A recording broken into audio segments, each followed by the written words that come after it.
RSS প্রধান মোহন ভাগবতের সভার অনুমতি দিল হাইকোর্ট। ফের নাক কাটল সরকারের। বাধার মুখে পড়েছিল ভাগবতের সভা। এই সভা বন্ধের পেছনে রয়েছে রাজনৈতিক স্বার্থ, এমনটাই অভিযোগ উঠেছিল। শেষ পর্যন্ত বিচারপতি অমৃতা সিনহা এই সভার অনুমতি দিয়েছেন। তবে বেশ কিছু শর্ত বেঁধে দেওয়া হয়েছে আদালতের তরফে। মাধ্যমিক পরীক্ষার জন্য আরএসএস প্রধানের সভায় আপত্তি করেছিল প্রশাসন। বর্ধমান উত্তরের মহকুমা শাসক তীর্থঙ্কর বিশ্বাস সভায় মাইক বাজানোর অনুমতি দেননি। এরপরেই হাইকোর্টে মামলা দায়ের করা হয় বঙ্গ রাষ্ট্রীয় স্বয়ংসেবক সংঘের তরফে। সংঘের আইনজীবী ধীরাজ ত্রিবেদী আদালতে জানান, অনেক বড় জায়গার মধ্যেই কম আয়তন নিয়েই কর্মসূচি করা হচ্ছে। সভাস্থলে 2 কিলোমিটারের মধ্যে কোনো শিক্ষা প্রতিষ্ঠানও নেই।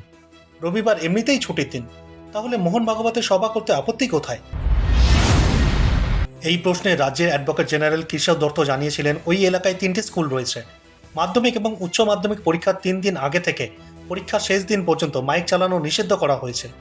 এইসব জেনে শুনেই আরএসএস এই কর্মসূচির আয়োজন করেছে।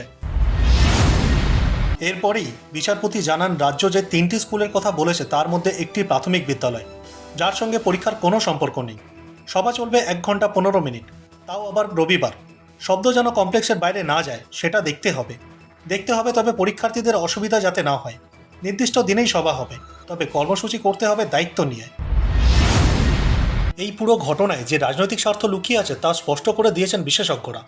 কারণ সদ্য ঘটে যাওয়া দিল্লি নির্বাচনে বিজেপির জয়ের পেছনে যে আরএসএস এর কতটা ভূমিকা ছিল তা জানে তৃণমূলও। বঙ্গের বিধানসভা নির্বাচনের 1 বছর আগেই মাঠে নেমে পড়েছে আরএসএস, আর তাতে গায়ে জ্বালা ধরেছে তৃণমূলের। তারা ভয় পাচ্ছে শেষ পর্যন্ত দিল্লির মতোই হাল হতে পারে এই রাজ্যের শাসক দলেরও। বিশেষজ্ঞরা জানিয়েছেন, সবাই মাইক ব্যবহার নিয়ে যদি আপত্তি থাকতো তাহলে মাধ্যমিক পরীক্ষা চলাকালীন তৃণমূলের বিভিন্ন কর্মসূচিতে কিভাবে মাইক ব্যবহার করা হচ্ছে, তার বেলায় কি চোখে কুলু পেটেছে প্রশাসন?